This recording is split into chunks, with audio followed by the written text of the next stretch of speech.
Hello, and welcome back to Dev Game Club, a weekly podcast in which two veteran game developers look at games from the past to discuss their relevance and impact today. I'm Brett Duville, and I'm joined as always by my co-host, a man who is known alternately as the Superintendent of Snaketown, the Baron of Bossburg, and the Mayor of Mantisville. Tim Longo. I was making a guess at what you named your cities for. Oh, man, that's a good idea. I didn't do that. You didn't do that? No. That's so you to have done. What did you decide? Did you choose the thing you're going to name them for? No, I've just been letting them do their thing. I don't think it significantly adds to the game to name your cities, which is a separate issue we can talk about some other time. But yeah, it's funny some of the specific little things they let you do like that. Yeah, that are interesting. But yeah, so we're talking about Civilization 3. Yes, in the Civilization series. Right, we've chosen this one because it's the earliest available, or the earliest it's easily available, we should say. It's and there are the basic formula to the game has not changed. Individual features certainly change, and as technology gets better, I'm sure so does the AI.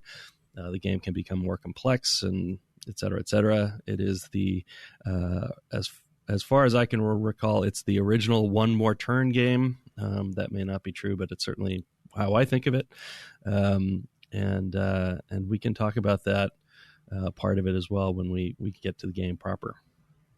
It's a weird game to talk about because we're sort of talking about the 1991 Civ, while at the same time talking about, what is this, the 2001 Civ? I think we decided.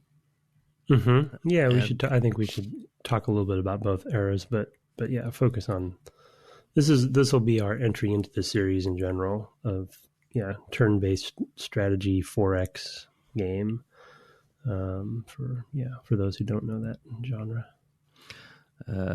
So what is that? Explore, expand, exploit, exterminate? Yes, I think so. Yeah. I've always heard the 4X and was like, about the exploit one. Yeah, it is exploit. Yep. We exploit, like the resources, right? Yep. And that's a pretty good descriptor actually for the games. So we can talk about those aspects of the game when we get there. I know there's been tons of this sort of game. A lot of them in sort of space and giant space empire sorts of settings, but this is the one that's to some degree the granddaddy of them all, and is currently on its 6th incarnation. Mm-hmm. So it's a long running series, and one of the longest running series in games. Not quite as venerable as some of the Nintendo properties, or some of the arcade derived properties, or even I guess Sonic. Anything that sort of has its very, very early roots, but it's getting pretty up there, and it's kind of in the vein of Avalon Hill style board games. I don't think it comes from a particular board game. I may be wrong about that, but yeah, I know that this is a sort of, it's sort of its thing. Anyway, ironically, the term 4X was originated in 1993. Which makes sense because it would have been after this game by a journalist. Oh yeah, I see that. Yeah, for Computer Gaming World. Mm-hmm. Another venerable but now gone publication. Okay, so let's dive into 91 and 2001. We should also talk a little bit about Sid Meier after that. Yeah, so tell me a little bit about 1991. We've actually played a few games from this year. Yeah, I mean, it's a pretty big year when we look back at it. Things like A Link to the Past, Super Mario World, Sonic the Hedgehog, Street Fighter 2 for the arcades, Monkey Island 2. What else did we play in this? I'm missing some. We played quite a few. Super Metroid, I think, was right. Oh no, Samus Returns. Actually, it was the Game Boy. Yeah, it was the Game Boy one. Yeah. Metroid 2, so it would have been before that. Super Castlevania 4. Oh, that's right. Super Castlevania 4 was the one we had actually played. Right. Yeah. Yeah, I mean, 91. And then Brett noted in pre-show some interesting businesses were started this this year too, including id, Bungie, and the original version of Blizzard, which would have been Silicon and Synapse, 3DO. And then console-wise, didn't something? Yeah, the SNES came out this year. The SNES came out in the States, which would coincide with the games that we played on it, launch games. So actually, I guess Sonic is just as old as this series, as it turns out, by a few months anyway. But yeah. Something we didn't play, but I think is notable because we're playing WoW right now is the original Neverwinter Nights by Stormfront Studios was out in this year too, which was sort of, it's credited as the first graphical MMO RPG. Interesting year. In many ways, some genre defining things were happening in this year for sure, and I think that's appropriate because of Civ. And like Brett said, there are some gold box stuff. SSI was a company that was doing quite well at this time, and their sort of bread and butter was, strategy and sim type games. But I think it's safe to say that Civilization specifically didn't go, nothing went as wide as Civilization, and I think that's why it stuck with so many people. And I also wanted to look up and make sure that specifically we should talk about as we go. Civ 3 was the first one to add a couple sort of significant things like culture, which didn't show up in 1 and 2. And so one thing we're not going to get specifically in this is sort of the differences between them. I think corruption might have been also part, and waste maybe was in 3. So meaning, 1 in 1991 was definitely a simpler game, of course. And I think 3 might have also brought a more elaborate advisor system.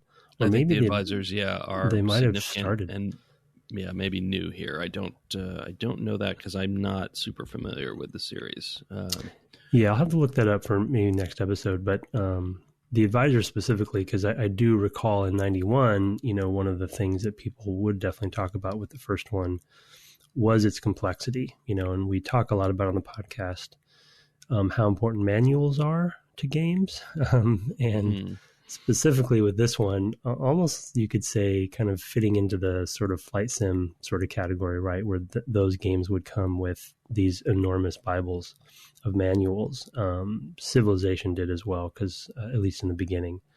And now so much of it's automated, and there's a lot of tooltips, and the advisors are more elaborate. And maybe we'll do a bonus episode or something on 6. We'll see.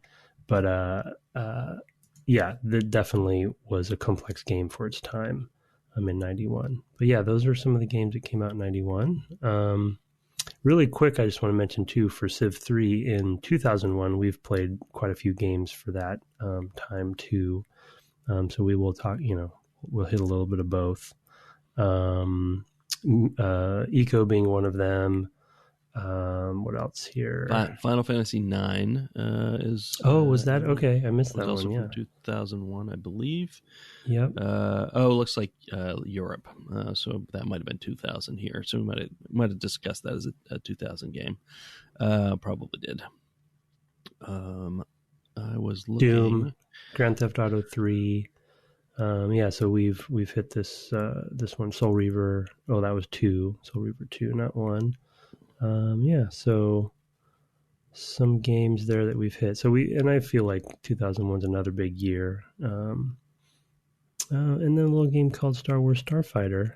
Oh yes, a little game called Star Wars Starfighter, but also on Xbox. Well, hey, the Devil May Cry, maybe the first one. Silent Hill 2. Yeah, Silent Hill 2.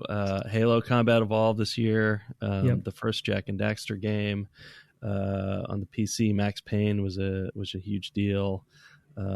Red Faction was a pretty big deal. Serious Sam was also kind of a big deal. A lot of shooters at this time, this is definitely more of a PC roots kind of game in some ways.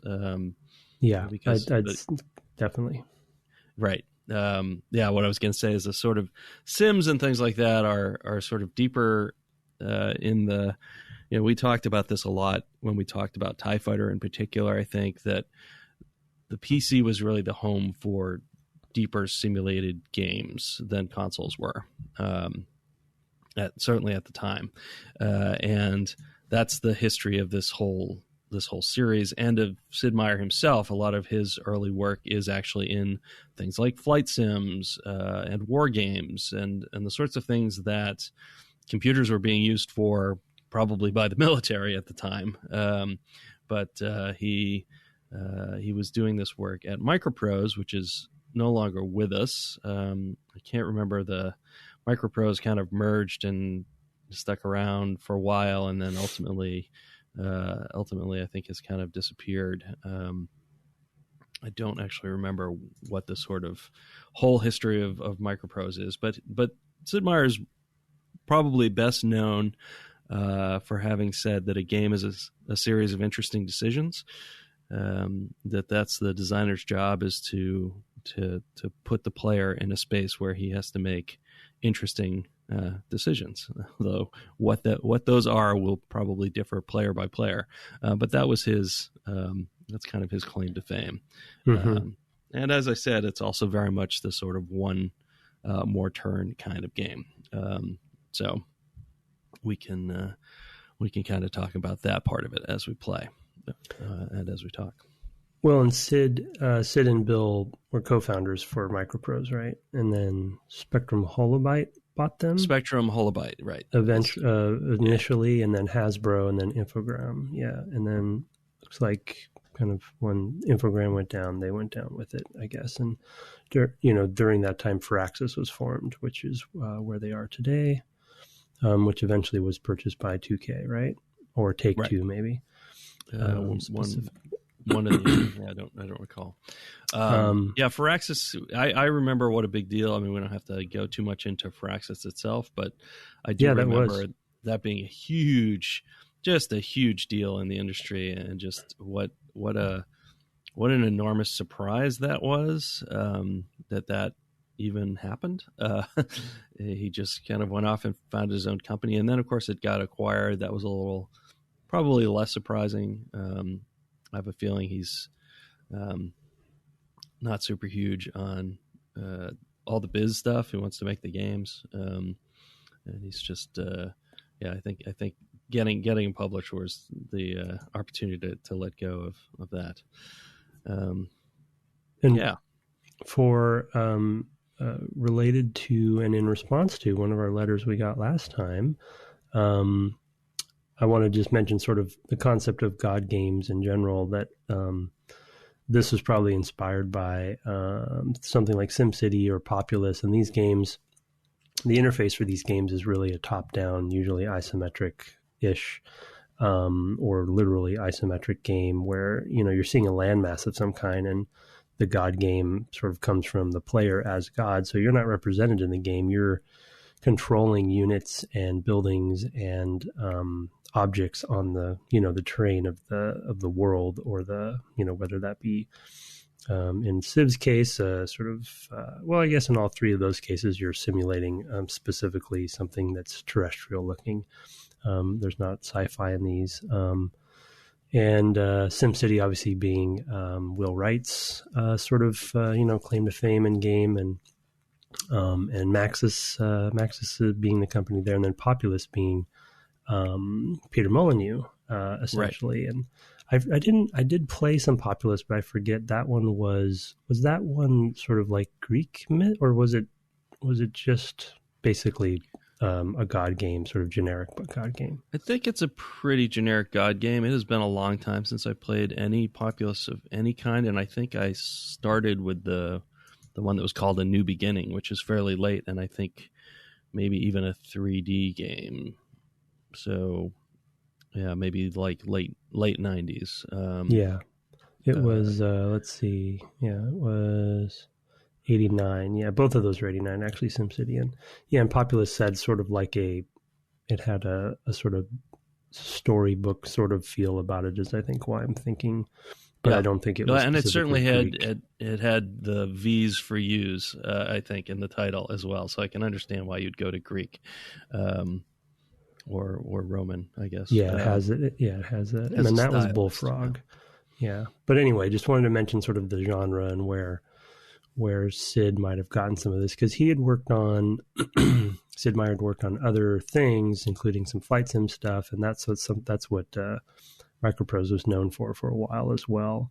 Their sim games, and so it makes a lot of sense that Civilization would have a similarly complex and deep sort of set of systems, and it wasn't maybe necessarily sort of simulating the same things, of course, and by a long shot in many cases. But Microprose had a thing, that they were trying to do. They had they were sort of consistent, sort of like id, right, or something, or Bungie. That did eventually become Firaxis. Yeah. Do you have an earlier history with Sid Meier? Mine starts with Pirates. In 1987, Sid Meier's Pirates. I didn't know if you had an earlier game that you played of his. No, I would say that Civilization was probably it. And to be honest, I think that any games that he'd worked on were, for me, often really hard to get into. I would bounce off of them really quickly. I probably tried playing pretty much every civ that would launch. Mm-hmm. And looking at my my Steam library, for instance, I have many of them, but hours logged is not very high. So yeah, I just think that the genres that he created and worked on were just ones that just didn't resonate with me, and that's why I was a little bit intimidated to finally play this for the podcast, because I knew that there'd be some of those walls that would come up again. However, as we get into talking about it, I will say that the just one more turn thing, I have a sort of OCD quality about me, and so I think I'm going to be fine as far as getting in and playing, because I had a hard time stopping playing. So we should talk about that aspect. Okay. I mentioned to you pre-show that I hadn't slept well. Yeah. And I've been having some insomnia, so it's not that I stayed up late playing, but I've been waking in the middle of the night, and last night, after tossing and turning for over an hour, I came down and played 3 hours of a new game here on my laptop. No. I was so wide awake. I was not sleeping at all. I came down. I tossed and turned and read a bit and tossed and turned some more. And I was like, well, I'm just going to get out of bed, because now I'm just teaching myself not to sleep in bed. So I came down here and I thought, well, let me see if I can grok this game anymore, and played for, from 2:30 to 5:30 before I finally went back to bed. So yeah, I also, in addition to our homework, which was play a game up until basically the end of the Ancient Age and into the Middle Ages, I've played one all the way up until the Industrial Age. Holy cow! Well, that would have been our next session, so I'm covered. Have to catch up.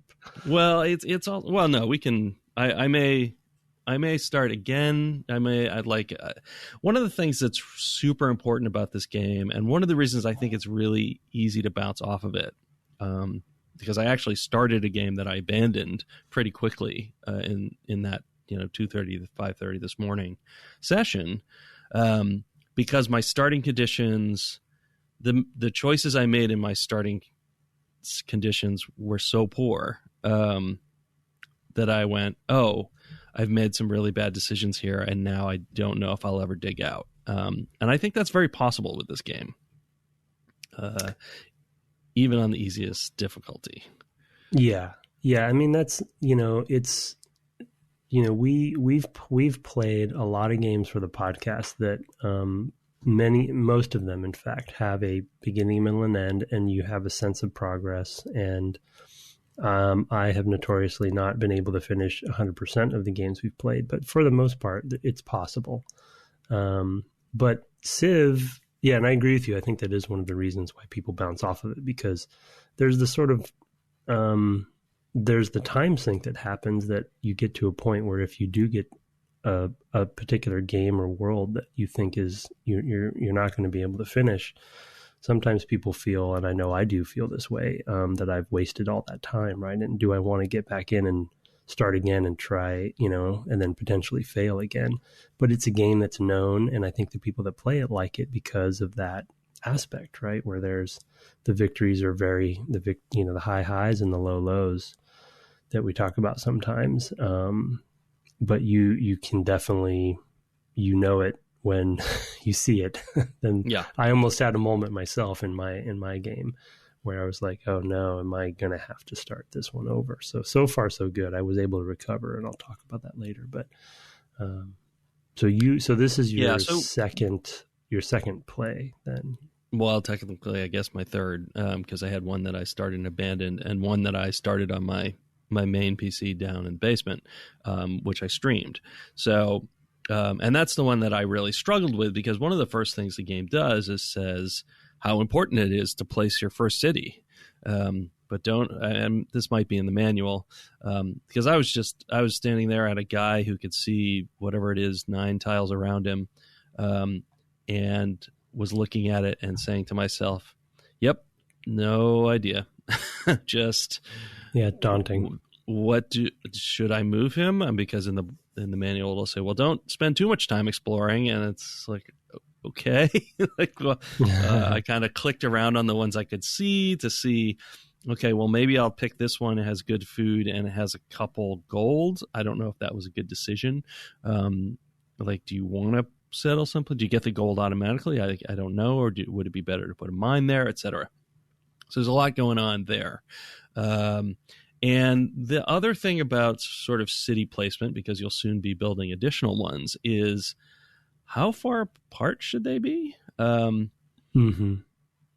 another big thing. And what your initial conditions are hard to know, but will dictate the early going very significantly. Since I've now started 3 games, there was one where I was, so that first one I picked everything random, as I believe you did. And what civ did you end up with? I ended up with Rome the first time, Carthage the second time, and Rome again the third time. How funny! Which was yes. There's quite a few civs, so it's funny that you got. I was very surprised. I was like, does it know? Does it give it to me because it's supposedly easier?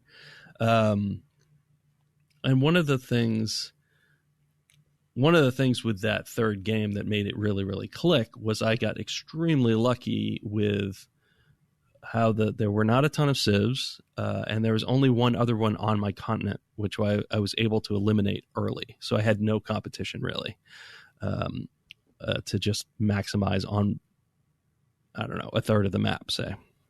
And that's what finally made me kind of understand the tensions of the game better, because I basically could have unfettered growth. It made me see the problems I was having in the other 2 games, where I had pressure from other civilizations nearby that were spreading out around me. And I think in that first game, maybe it was the Dutch it was the Americans who were just kind of pushing in from my northwest. I had the Mayans to the southeast and southwest. I just had all this sort of pressure on me. And then I think the Dutch started to come in from the northeast. So I'm feeling this constant pressure of, okay, I've got nowhere to go. I don't know how far apart my cities should be because I've never played, or I've played this a little bit a long time ago.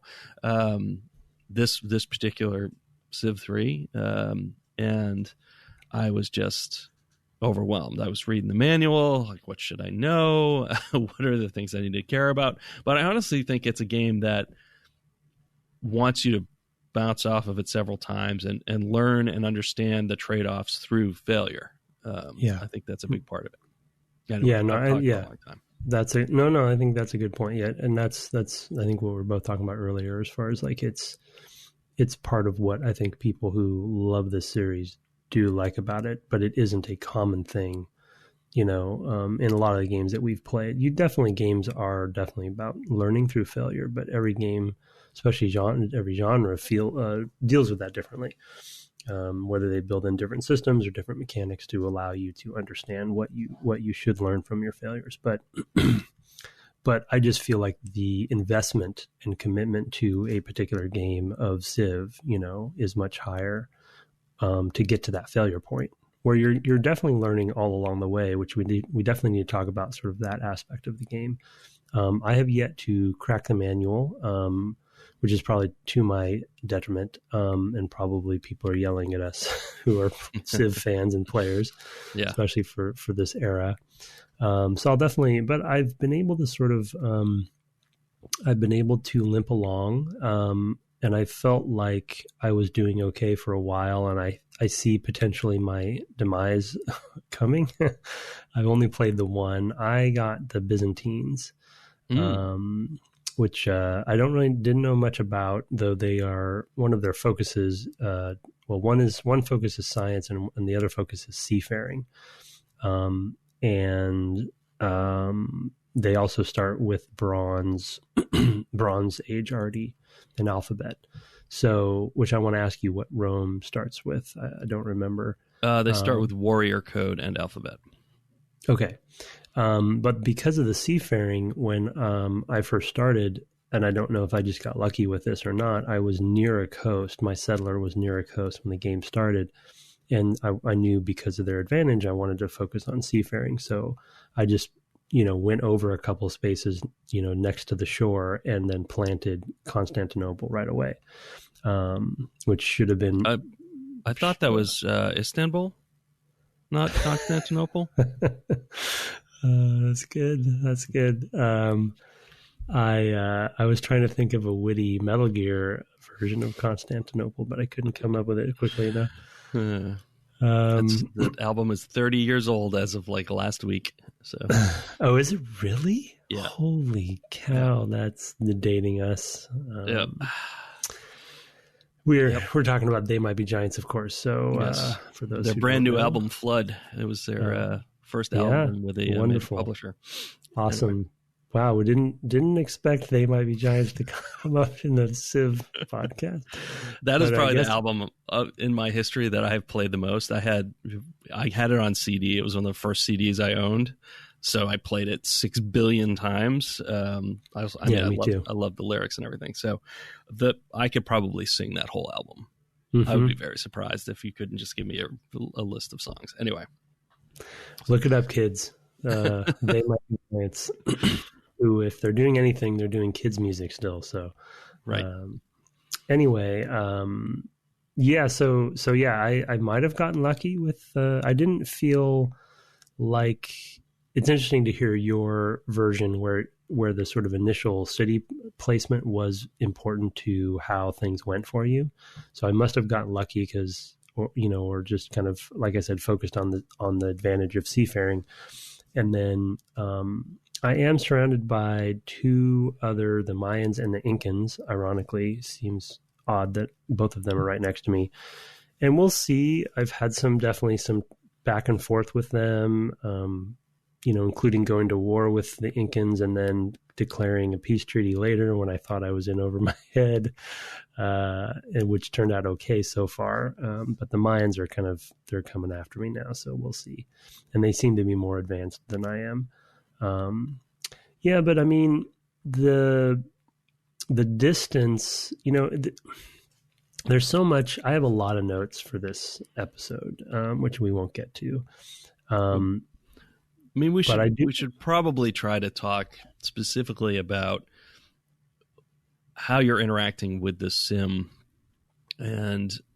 Also, we talked about sims generally, but we should probably also talk a little bit about sort of some differences. We haven't talked about we talked about UFO Enemy Unknown, I guess, which is the simiest game that we've played. But this is different from for example, Sim City, in that a lot about the game is knowable and known. You don't necessarily know because of fog of war and things like that. You don't know about the other players on the board. But it is more like a board game in that you understand it's possible to understand the impact of all the choices you make. This will give you plus 50 wood, this or whatever. This will give you more of this resource if you do this thing. If you do this thing, you will have you'll have this unit you can strengthen in this way. You will get you can build roads that'll make it easier for you to get around. Everything's pretty transparent. Soren Johnson, who designed on, I think he was some kind of designer on this one, but the lead designer on the next one, 4, I've heard a talk by him which talks about how Sims are meant to expose all the data to you, like a European board game where you've got all these different counters and sort of the slides that you're putting numbers up and down. If you've played something like I don't know, Puerto Rico or something like that, which is in that kind of style, everything's visible to you and visible to all the players. You might have some hidden information which is specific to you, like what area of the map you can see in the case of this game. But generally speaking, the actual rules of what's going on in the simulation are completely exposed to you. Whereas in SimCity, a lot of the sort of formula that are used for describing how the sim works are not visible, although players ultimately work them out from repeated play and measurement and just like, oh, here's the literal equation of how much traffic will be on the roads if you build more roads, etc. So there's sort of 2 flavors of this sort of spatial sim, and this is of that type that really all the rules are visible to you. There's just a lot of them. So I wanted to make that point as well, to sort of clarify the difference between this and sort of other sims, because Enemy Unknown does not make all of that visible. No, and I think yeah, it's a good point. I think another aspect that you brought to my mind, though, too, if we compared this to SimCity, which I think is a good sort of apples and oranges sort of sim comparison, is in SimCity there's also a lot of automated things, right? You're sort of setting intentionally in SimCity, because it's a simulation of a city. You're setting up infrastructure for things that will then start interacting with each other. Like you said, traffic is automated, things like that. And you don't really have adversaries like you do, other than just sort of what it means to have a city.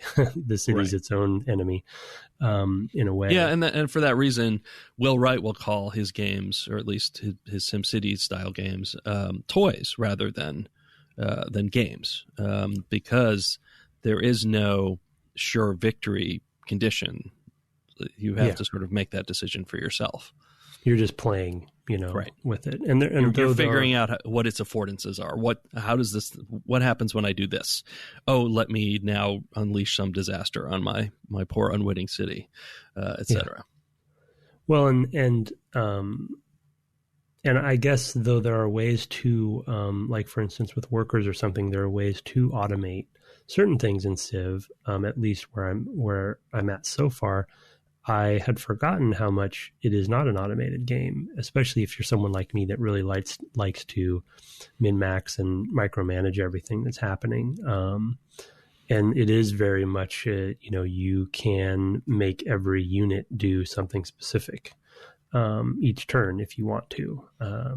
And you're kind of really, to your point, everything is knowable.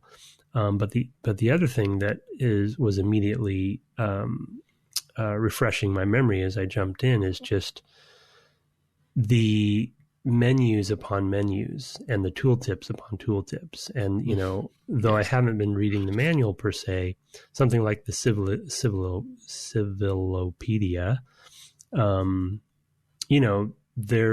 it's sort of like, the note I wrote down is, it's sort of like a Wikipedia hole, right? You can dive down into that thing. And you sure can. Because it's hyperlinked, like the web, etc., it's like a mini internet, and you're just sort of, I would spend, minutes upon minutes just, diving into one category of thing and then reading on it, and then finding a thing that it's linked to, and then reading on that. And then before I know it, I haven't even moved a unit for a while. I'm just trying to read up on things. And there's not a lot of games that do that. And, there's some of that information in SimCity or something like that. But that is sort of like, because this is an early genre defining game in 91, and we don't talk a lot about this. I think we do a little bit with some of those games that we do consider genre defining. We talked about it with Doom, I'm sure, and things like that. But it's sort of, Civilization has created its own space of its own choice space that is copied by others. But the concept of having it be essentially, quote unquote, okay to have, 20 minutes or 10 minutes or whatever, where you're just researching in the game. It provided a space for that to be safe to do, and is actually, warranted to do. And people, it's actually a good thing to do to educate yourself. And yes, there's the manual as well. I'll put them both in the same bucket. Do you know what I mean? It sort of created its own sort of culture around how to play it. Right. And because it's such a long series, it's okay for it to be that way. It's clearly been successful. People want to keep playing them. But it's also something you don't find in a lot of games, other than ones that have since then copied it, to your point. It's funny, as a person who reads so much, I don't normally read the entries.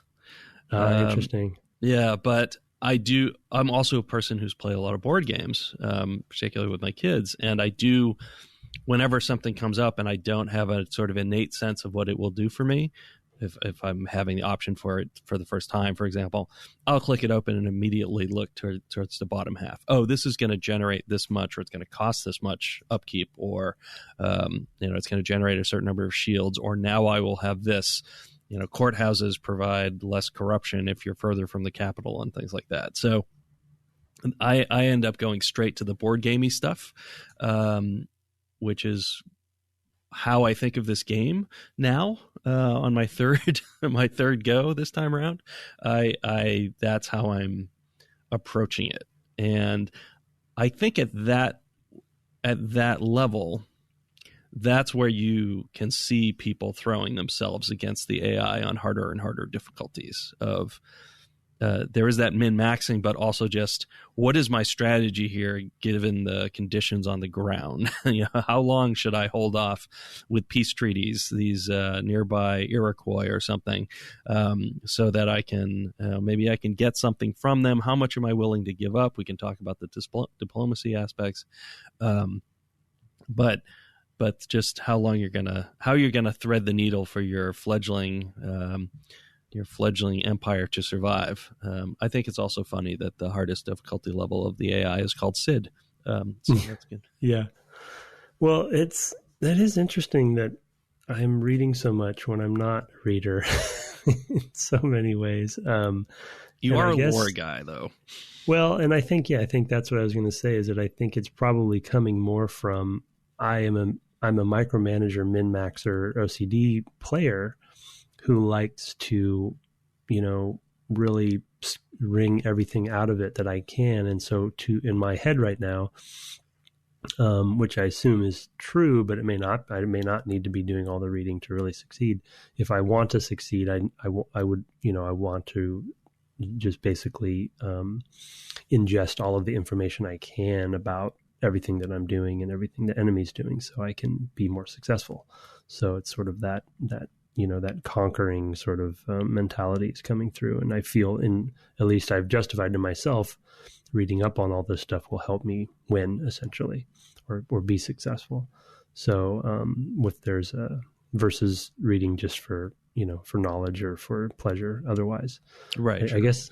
Yeah, no, I agree with that. But it's also, I think one of the successes of the game, as far as it goes, is that the concepts map very naturally to our understanding of things, probably more so the nearer it gets to our sort of current time. But you call something a courthouse and you understand that it's going to fight corruption, right?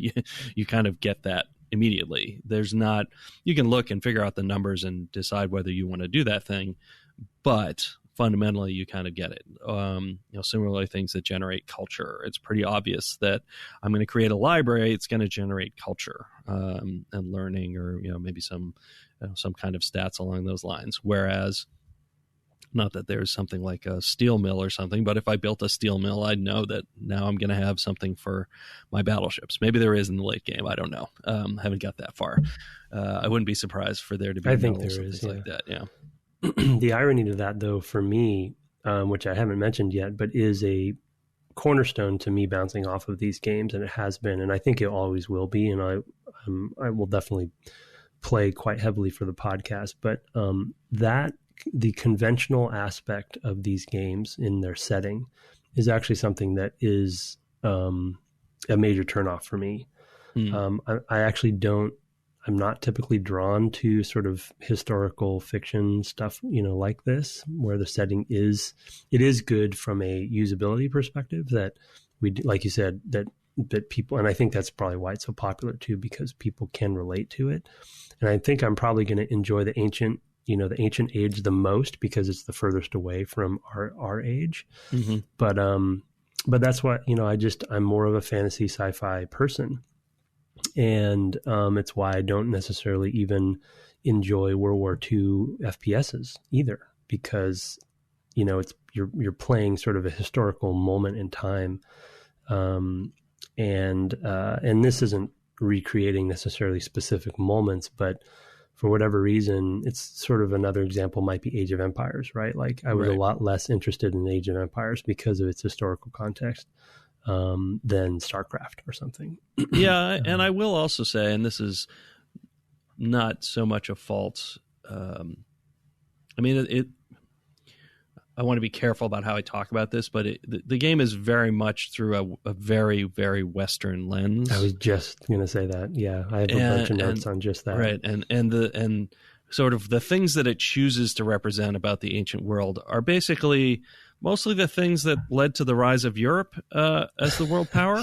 Yeah, more so than anything else, at least so far that I've noticed. Right, and I don't know to the degree to which later games or other games in the series have changed that, but there's a lot about developing sort of laws in the particular ways that we did and things like that. There's ceremonial burial and a few other tech things. There's not a wide variety of tech. Part of that may be sort of the historical knowledge that Sid Meier or other designers who worked with him would be sort of more steeped in, and sort of what we read in school and all of that thing. But it is definitely a European/Western approach to how civilization was built. And that is not the only way civilization can be built. And it's not the only way civilizations were built. So it's definitely a thing that sure, I sort of get the concepts immediately because I also grew up in that tradition, but at the same time, I'm looking at it and going, are the Mayans really representative of Mayans? That's their name and they get certain advantages, but is it just kind of a gloss at that point? Like, how closely does this really map to those sorts of non-Western, non-European cultures? So, yeah, do you want to dive into that a little more? Yeah, a little bit. The one of the notes I wrote down that is a simple note that relates to this, for me at least, was something that we talked a little bit about in the beginning, was something as simple as naming. And what I mean by that is, for instance, and this is somewhat about the historical sort of aspects of what they're pulling from, but also like something as simple as the barbarian tribes that are wandering around, right? They named all of those tribes, and those tribes they did their best to try to pick names of tribes essentially around history to represent, and they're all, tribes from history, but they're representing them as these barbarians, which essentially inherently limits their capabilities of expansion. And so just by the simple fact of it's admirable that they have as many civilizations as they do have to choose from. and there might be 25 or something like that. There's quite a few. But they also chose not to represent others in that, and so it's sort of, I don't know how they would ever be able to represent, potential civilizations across all of history. It just would be too many. So they have to limit themselves from a production standpoint too much, or to some degree. But it's just been interesting to me to sort of see the choices that they made, even in the simple choices that they made from a development perspective and civilization perspective, because it essentially puts things in certain buckets, right. Certain peoples in certain buckets. And the other broad aspect of what you're saying that I wrote some notes down about, and I'll summarize it, just put them all together, is just the general concept of the name of the game. Gives this connotation to anyone playing it that this is, if you think of, say, a younger kid playing this game back then, that this is a representation of civilization in a simulated way. And in many ways, it's very impressive what they've put together here. But it does limit the scope to what is possible to a video game that has a production, has production realities, has a budget, and has limitations. And they've ever expanded them with each series, of course. So I'm sure 6 has a lot more going on. For instance, I know for a fact religion plays a lot heavier role in the later ones, which I think is solving some of the stuff that is missing in this one for me. But, you get this sense of, oh, this is simulating everything. And so the truths that you find in here are real, but to your point, they're not. And it's a great name for the game because it is sort of doing that, but it's not completely accurate either, Right. Yeah. So it gives you this warped sense of reality in many ways. And every time I played this game before, I didn't really sit down and analyze it in that way until now, which is on me. But now that I'm looking at even just the tech tree, like you said, the certain things, it has to have limits, right? It can't have everything. And I can only imagine what a modern civ tech tree looks like. But you can see even in the tech tree, in the science tech tree, that the choices that they're making from what history they're revealing and what they're not revealing. And it's fascinating to me that's, maybe, it wouldn't make sense because they don't just have Western civilizations to choose from. But if the game was called Western Civilization, I would feel a little better about it. Yeah, I would too. It feels like the Civilization 1, that you took in freshman year of high school or something like that. It definitely has that exact feel. It feels like it comes from that textbook. I can certainly remember my Civ 1, or Civ, whatever they called it back then, book. And even though they called it world civilizations, it was really Western civilization. I like the points you've made about the barbarians. I had like Minoans, and at one point I think I saw some Gauls. I'm not sure they were in the same game. And the thing that's missing there, of course, is that those are just resources, really. They come, they make a little village. You can pillage the village for gold, basically. And you could, I thought about this later. I didn't do this. I tended to park some units around there because I knew they would come back and I didn't want to have to fight them off again. But you could actually, as a strategy, pull back, let them reestablish, go in and take their money again, right? There's strategies there. I'm sure there's a point at which they just sort of disappear from the game. There's another... meant to reflect the way they disappeared from history or whatever, but there's no sense in which they can get a foothold and become a civilization, right? Which is I think what's missing from that standpoint, and what makes it particularly colonialist is like, no, literally you just go and take their stuff, right? Yep. That's what they're there for. They're there to nag at you, and they are a resource for you to fuel your own civilization, which, nature red in tooth and claw and all that, but our history is bloody, but it's still kind of so. Yeah, I don't think we'll get a chance to do this, but I'm curious to do a little bit of research on what other competitors in this space have done with some of that stuff. I know that there's a series, I'm blanking on the name, that's growing in popularity as a competitor to Civilization, and they've done various games. I'll look it up later. Maybe talk about it next episode. But it'd be interesting to see if anyone's tackling that, to try to be a little bit more holistic about things, or maybe Civ 6 has done a better job at it. But the other interesting thing about the barbarian tribes that you're spot on as far as them being a resource. And it's, as a side note, another whole deep dive we can do maybe next episode is just how I'm starting to really, because I've never needed to do this until the podcast, break down the design of the systems. And you really, when you strip away the artwork, how crazy it is to see behind the machine of what's going on, and how in some ways simple the sim really is. And obviously there's a lot of data and a lot of variables, like you said, that are at play that make it complex, but the sort of layering is really interesting. But we can talk about it later. But the other thing about the barbarians from a resource perspective is it's also a good way to level up your units. Yeah. Because generally you're going to beat them most of the time. So not only are you stealing from them, but you're also training your units on the backs of these units, these enemy units that will never get a foothold. So it's tricky. It's a tricky thing to talk about, and not sort of let it distract me. Right. Yeah. From just playing the game for the podcast. Yeah. Yeah. And I think that might be another reason why I'm just drawn to the mechanical layer. The sort of, okay, this gives me this and this gives me that, because it's a lot to ask of a game designer working in the 90s, and with constraints. I mean, even if they're making a board game, it wouldn't matter. You still have constraints. To have the forethought to know that people are going to be talking about the colonialist aspects of your game 20 years later is a lot to ask. Sure.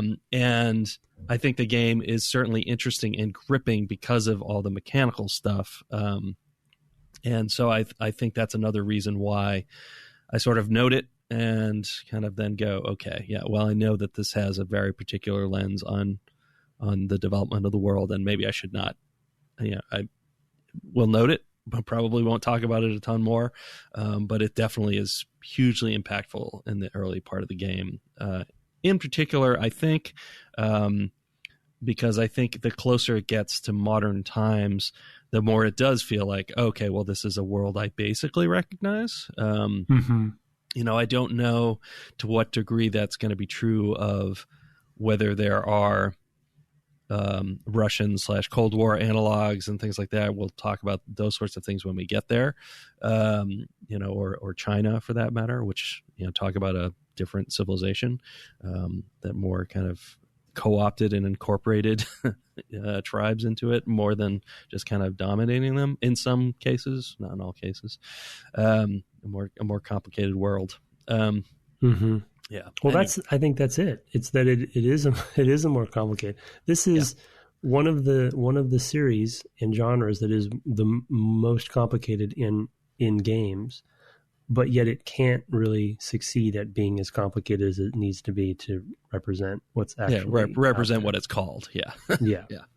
Which is irony. But to your point, I think we can note it and then move in, back to the game side of it. The last thing I'll say about sort of the reading thing and sort of me diving into some subjects that I never thought I would, I will say, because as an example, and then I'll move off of that topic, of getting the Byzantines, which I know almost nothing about or don't remember anything from history classes and such. Theodora is the leader that I also don't know much about, and being a woman, it was interesting to me. So I now, thanks to Civilization, the game, want to research her more and figure out what her whole thing was. So there's little aspects of that where I have these little tinges of kernels of things that I want to go pursue and figure out a little bit more about because of the game.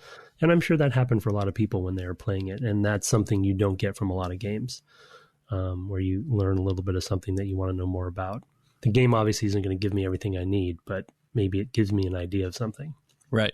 Yeah, no, I agree with that very much. I mean, I do remember that this, there was an argument made that maybe, I'm not sure if it was this edition or the next one, but that this was a game that could conceivably be used to teach schools. Like that, this is the game that you could point to when a parent complains about your kid playing video games and they could be learning something. You can say, well, they could play Civ and they could learn something. You know, and I think there is some truth in that. You know, setting aside the sort of lens problem that we've talked about, but it's still limiting. I mean, if you're the Egyptians, you're going to be Cleopatra. That's a very thin wedge of history right there. I mean, America was Abe Lincoln when in my game with America, and it's good. It's kind of interesting to have those personifications, and maybe they're trying to pick characters who represent the sort of starting characteristics of your civilization. For example, I've got Caesar as a Roman in two of my games. I'm militaristic and commercial, and you think of sort of the breadth of the Roman Empire and how its legionaries rather, its legions and centurions sort of are what made that possible, but also their roads and their trade and et cetera. So you just kind of, you immediately think Caesar and you think of those things, as well as et tu, Brute. So, and that's not going to happen. I took care of that guy. Oh, you took care of that already. No, that's not part of the game. But no, you just sort of, you hear Caesar. I mean, there's many Caesars. So they boil it down, right? It's they like boil it down to some essence of that civilization as they're presenting it. So they just have those limitations, right? And you know, it's also it's also meant to be fun. So. Right. We can't forget that part.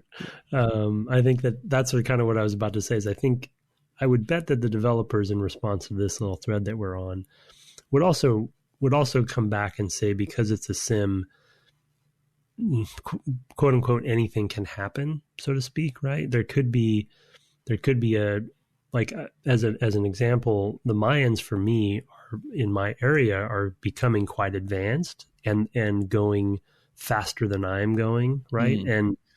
And you could see a civilization like the Mayans dominate the world, you know, as a hypothetical, and that puts them in a different light than potentially, you know, than they were in history, and so they would, you know, the developer could say, or the designers could say, this is a success, you know, of the way that the sim works, that something in history would just come out because that's how the sim happened in this particular game. That's how you played. That's how they played, etc. That's how the AI played.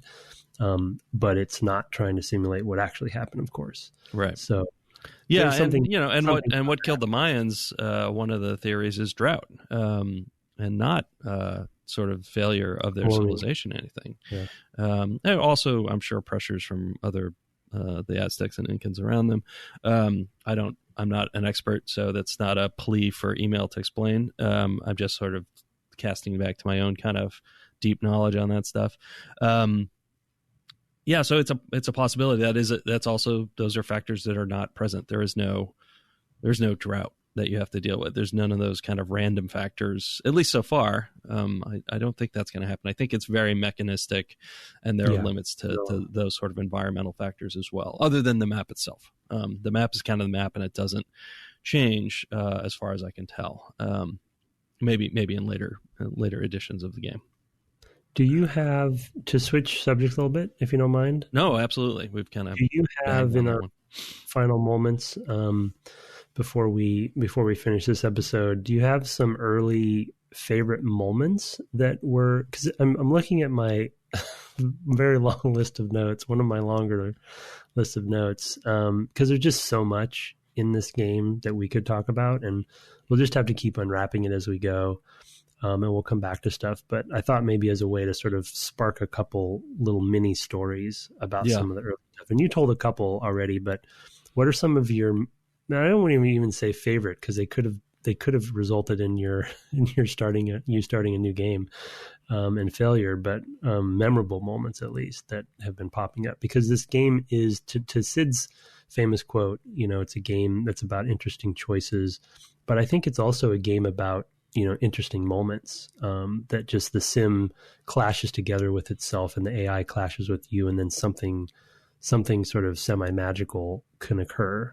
Have there been any? Yeah. So as far as a particular moment, I have probably bunches of them, but I think the first moment that I really went, okay, I got to figure out what to do with this game was the first time I saw another unit from another civ just pass through space I knew about, space I could see. It was the Americans were coming from the Northwest. I was still exploring. I had a couple warriors just out roaming around. I didn't really know about I hadn't found any barbarians or anything like that yet, so I hadn't had any combat. I had no reason to fear anything, but I just saw this. It's sort of like when you play a real-time strategy game, when you see some enemy unit just kind of come up to the edge of your territory and then go back, and you're like, uh-oh, what does that mean? And it sort of felt that way of seeing a scout. I think it was literally a scout unit because I clicked on it, and just seeing that scout, which was a unit type I don't think I had even, that scout kind of come through and just pass into another fog of war area over a couple of turns. I was just like, I might be in it soon. Like, I don't, turns out it wasn't the civilization I got into conflict with, and we ended up having a diplomatic relation not too long after that. But that was sort of the first moment where I went, okay, I'm not alone out here. And had to start thinking about, okay, am I, should I have another city? Have they already expanded? Like, I just started having all the questions that you start to have. And I think that those sorts of early encounters changed how I played the game in the subsequent couple of games that I've played or started anyway. So how about you? Was there a particular moment that stands out? Yeah, there's, I'll just do 3 tiny ones, quick ones. One similar to yours was the first time, I think it was the Anasazi who took, the first time I saw Barbarian. It wasn't another, I think I had seen the Mayans kind of roaming around and was a little bit afraid of what to do about that. But they didn't kind of interact with me at all. But an Anasazi barbarian tribe came and took one of my colonies that I had put down, just as a way to get some resources and stuff. And so, that first moment when you have somebody threaten you in that way, it is, like you said, it sort of changes the way you start thinking about things, because the early game is, there's almost like a tranquility and sort of innocence to the game, which, in my, at least my headcanon, it was very much like, early civilization, and we're all just kind of trying to make it work out, and it's going to be fine. And then the harsh reality of what, so it's silly to say that it is simulating real life in that way, but the tension immediately starts when you have an encounter like that, right? And in that moment, I had nothing I could do to even, I didn't have much to do to even react to the barbarians. They just took my colony, and I was like, okay, well, I guess I'm going in that direction now. The other moment was a small encounter that was really focused on getting an iron mine going, where I'd found an iron deposit, and I think it was the Incans who looked in my head, it looked like they wanted it too, but I don't even know if that was the case. So it's so funny how, like, the tension in such a simple sort of mechanical game, where you're putting a lot of your own, like, this is a game that doesn't have a story, right? But we're telling stories based on what's happening, and we're creating these stories on the fly because of the sim and these interesting choices that Sid talks about. And so I had this little mini story erupt in my head about this iron deposit because I really needed an iron mine so I could move to the Iron Age and take advantage of it and stuff like that. And so I created this whole, like, fantasy around this one resource, because it was the only iron deposit I had found so far, and they are right next to it as well. And so, it was a moment I created for myself, right? It wasn't something the game did. It was something that I kind of imposed upon the game of, like, oh no, I must rush to get this. And I was really tense, and there really wasn't much going on. I just made it worse for myself because I put this value on one spot on the map, which I want to talk about the map a lot more next time. And then the last one was shifting over to a republic. That moment when that little box comes up and they say, "So are you saying you want to have a revolution?" And yeah, I was like, what? And all your cities are suddenly in revolt, and yeah, that's a good moment. And it's like, okay, I went for republic first versus monarchy or something, and but there's just that moment, right, where that advisor asks you that, and you're like, do I want to revolt? Yeah.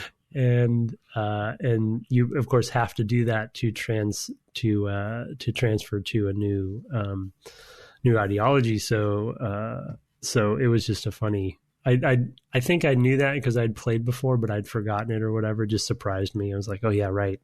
We're going to revolt for a while. Yeah. Yeah, that's pretty funny. It's your examples with your first two examples. Point to a thing about the early game that I really like is that it feels pretty tenuous.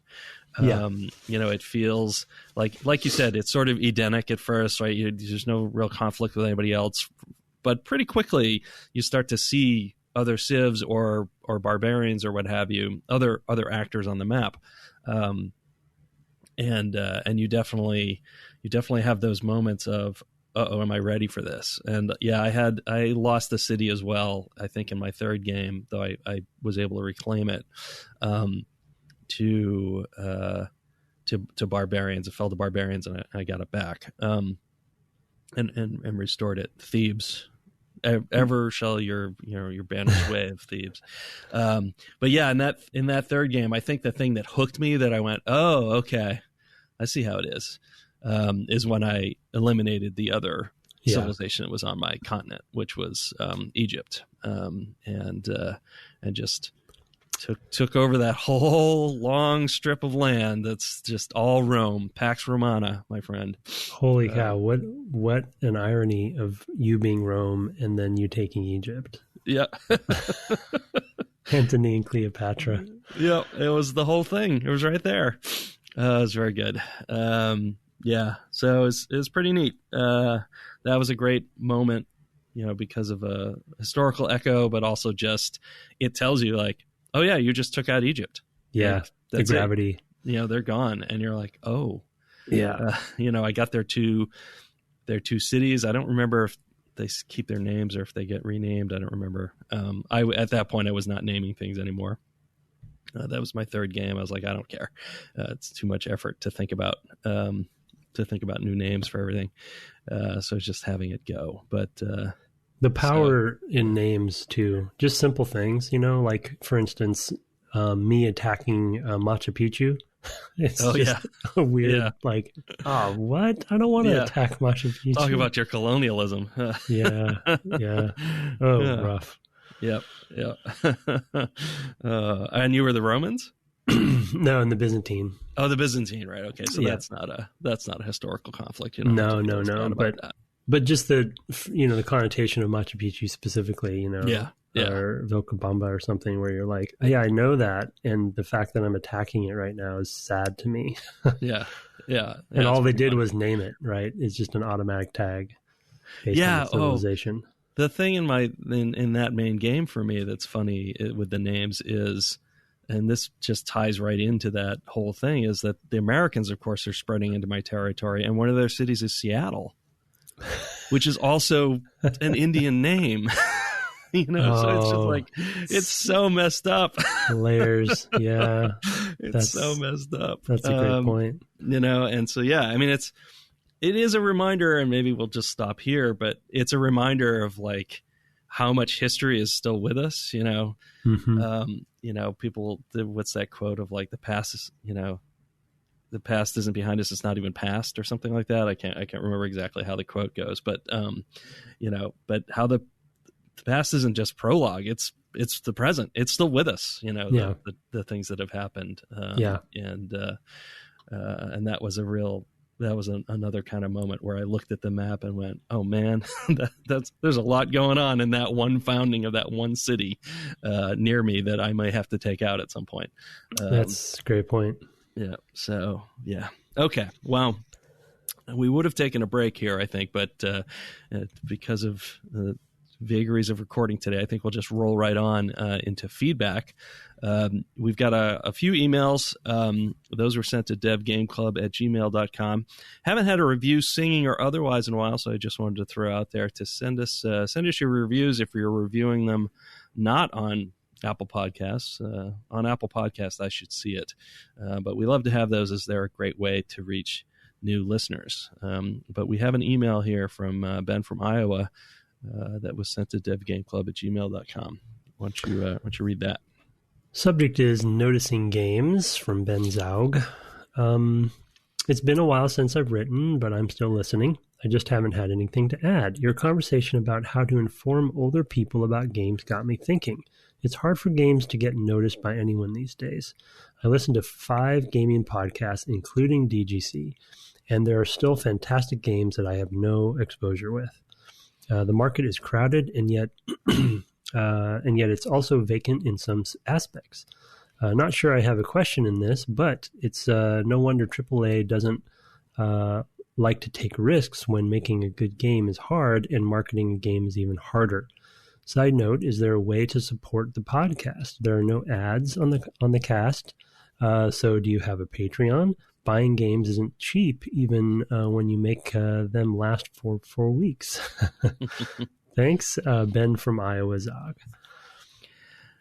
So that, I guess that's on a point, from an earlier cast where we were talking about just discoverability and how to reach a much wider audience. Like we often talk about how games are, the gaming press often talks about how games are bigger than movies, for example, which is often a very apples and oranges comparison on the one hand, and on the other hand, just absolutely not culturally true in a way. That there are films that are in the conversation, every year. Sometimes they're reflected in the Oscars, sometimes they're not. That is not a thing that happens in games outside of our bubble, right? I mean, that's another thing I think about with these sorts of things, is that absolutely we are an art forum and all of that stuff. And playing Civ definitely. We'll talk about procedural rhetoric, I think, in the future, and how Sims make an argument. We sort of touched on it a little bit this time, but like their cultural impact is different than other art forms, So it's they're just not.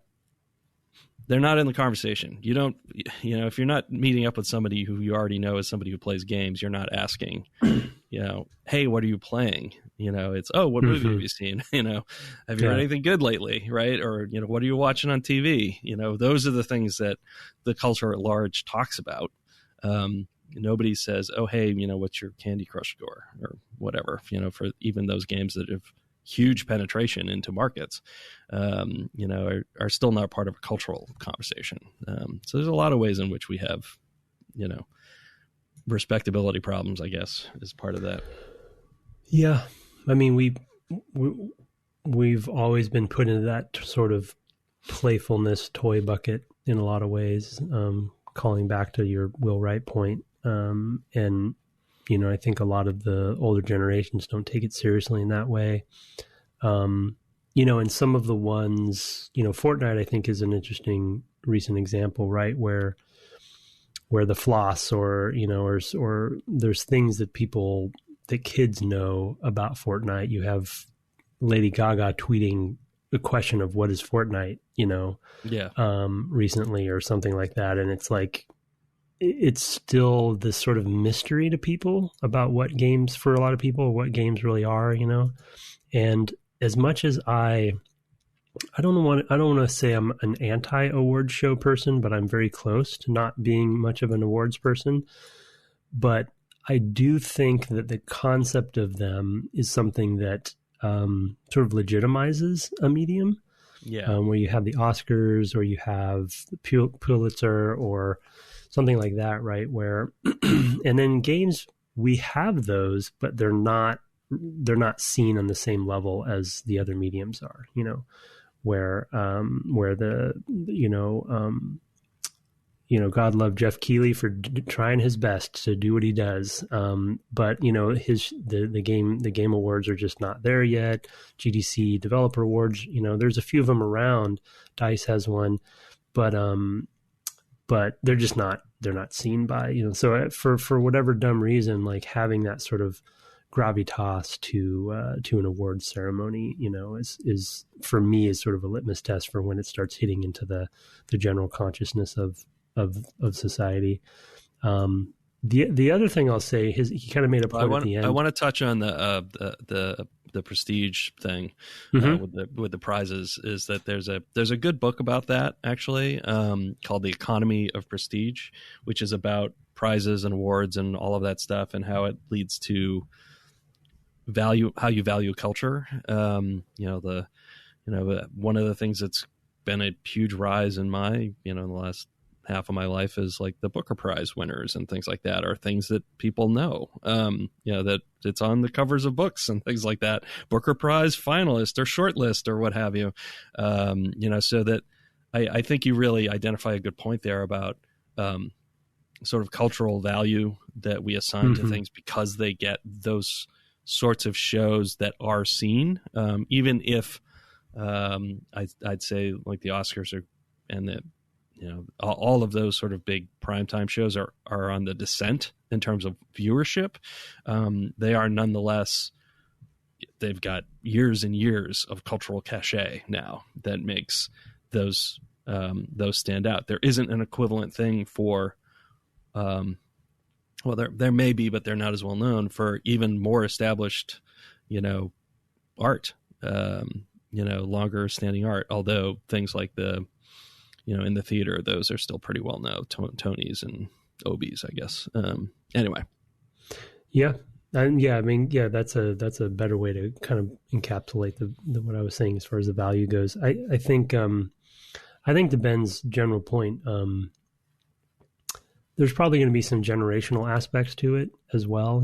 It will take time, and we need more examples of things that will, not necessarily the Fortnites of the world, but will resonate with people in a more meaningful way. And there are those games out there, as I'm sure Ben would agree. They're just hard to find, like you said. But going back to my film history classes, you hear about the early days of film, right? As they were kind of coming up, and theater was really the top dog, and books and in other mediums, music. And movies had a bit of a stigma for a while of being something that was lesser than, until they started really, creating things and becoming more accessible to people, because they weren't that accessible, right? It was more of a kitschy thing, or a novelty thing, right? In the beginning, because it was so foreign. Even the concept of having what was it? The Great Train Robbery? Was that the first one with the cut or something? Yeah. Where it was like surprised people. And so you see a medium expanding where people can realize that there's a lot more that can be done with it. And it's not just a novelty of technology or something like that. So maybe that will come generationally for us, as we have more gamers being part of the leaders of the world and things like that. The other thing I was going to say that he mentioned that I think is another good subpoint is just speaking from my own personal experience across my time in games. If there's one thing that I would say I'm surprised about with what I've learned over the years, being such a designer-focused developer, and that's what I think about, and obviously what I talk about on the podcast a lot, and occupies my brain power. But one of the aspects that I didn't think I'd learn as much as I have about, and I still have a lot more to learn, is the marketing aspect of games. And one thing I think from a discoverability standpoint that I think a lot of developers don't think enough about, even in the beginning of starting a project, is the marketing aspects of it. Because I think a lot of developers sort of poo-poo marketing and kind of see it as a necessary evil or something like that. But for me, at least, over time, I've seen the value shift for me, and the importance of it, and seeing it as an opportunity, and so I think we always think that games start with an idea of the design and we want to make this kind of game or whatever, but I think they also something, at least for myself, that I want to think about is I want to think about, how the marketing aspect of the game will work too. Because if you can't get the game discovered and into the hands of people, then, then it's not, it's not as much of a success for me. And so marketing does go hand in hand with design. And I think it should be valued differently than a lot of developers have it. So I'm not a marketer and I have not been trained in marketing, but I just, every project I'm on, I learn something new about it and how important it is and how it is something that can be thought about from the beginning, even for an indie game, right? Or something like that. Yeah. So, yeah. Well, and looking at games in hindsight, successful games in hindsight, often their marketing might be kind of inadvertent, but there's something that looks like something like a unique selling proposition, right? In the game, right? You can look at the game and say, oh, this has the unique selling proposition that X, that might be you play as a horrible goose for the Untitled Goose Game, which is an indie game that kind of broke out last year. Still not, a big film kind of crossover like everybody's heard of, but it was a game that kind of captured the a larger segment of the world than something like that normally would. And it was, you could sort of see why. I think that a lot of games that have that kind of success, sometimes they just end up lucking into right time, right game, right time. But I think that if you think about those, if you're designing for the market you want to reach, and you have a plan for how to get to that market, there's probably some new sorts of games that we could be getting out of that. If you are really thinking about the specific interests of your market. So yeah, it's a lot of this is historical and kind of weird that we've talked about before. It's like who's making games has got a lot to do with the games that we have and who they can reach. So anyway, I've got 2 short mails that are kind of on. We didn't touch on the how to support the cast. We are proudly self-supported. It doesn't cost us tons and tons of money. We were joking last time about me trolling you about not actually having ever released the podcast. It's really, this is our opportunity to have a conversation every week together. It's been good for us that way. I think it probably makes us being thoughtful about what we do is good for us. And this is not like, I don't know, for me, I don't want it to be a side hustle. You know what I mean? Yeah. I don't want it, for me, it's like, this is a thing I do, it's a true gift in that sense. In that, I don't really expect it to, I've never looked to want to even, I've never even really thought about ever trying to earn anything from this. It doesn't cost me that much. I appreciate that. I have thought occasionally about putting up some kind of merch page, not to make anything from it, but just to, like, if people want mugs or whatever.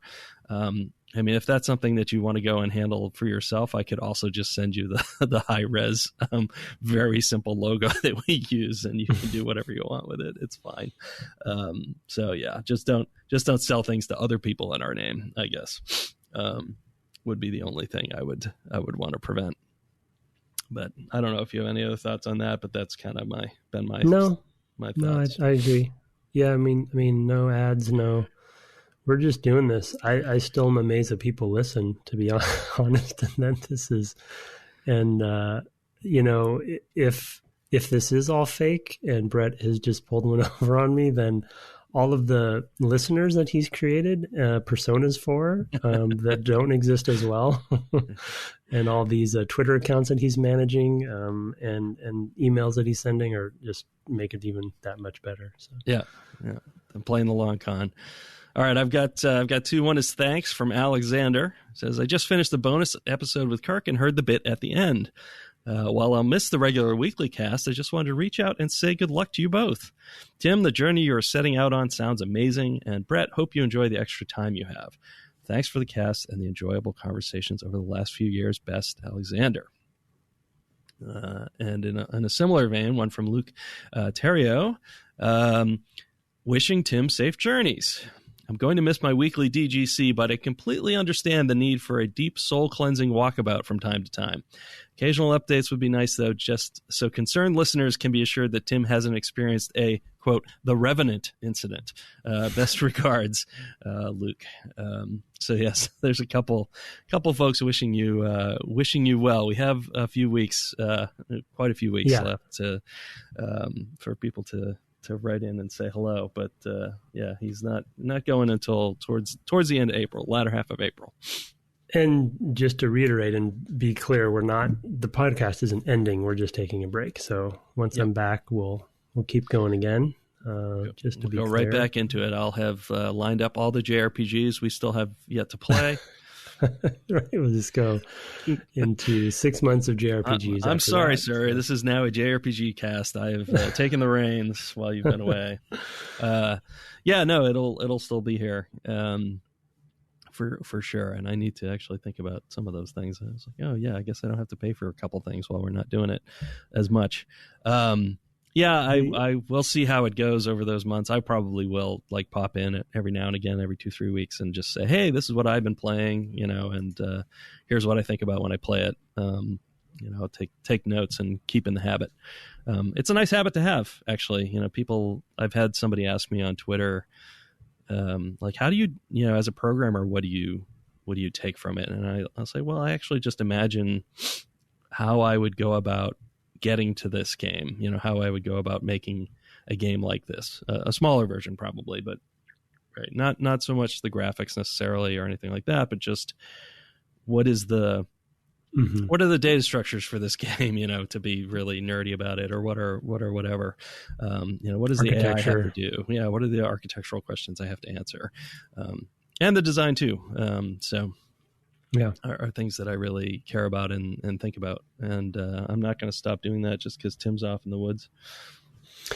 If people do want to continue to follow me while I'm out there in other ways, I also am Tim Longo Jr. On Instagram. So I probably will, because obviously that's photo based, so I'll probably use that primarily versus Twitter as a more of a reoccurring update of me out there, because you do have signal from time to time. So if you do really want to see it kind of week by week, then you could follow me there if you want to.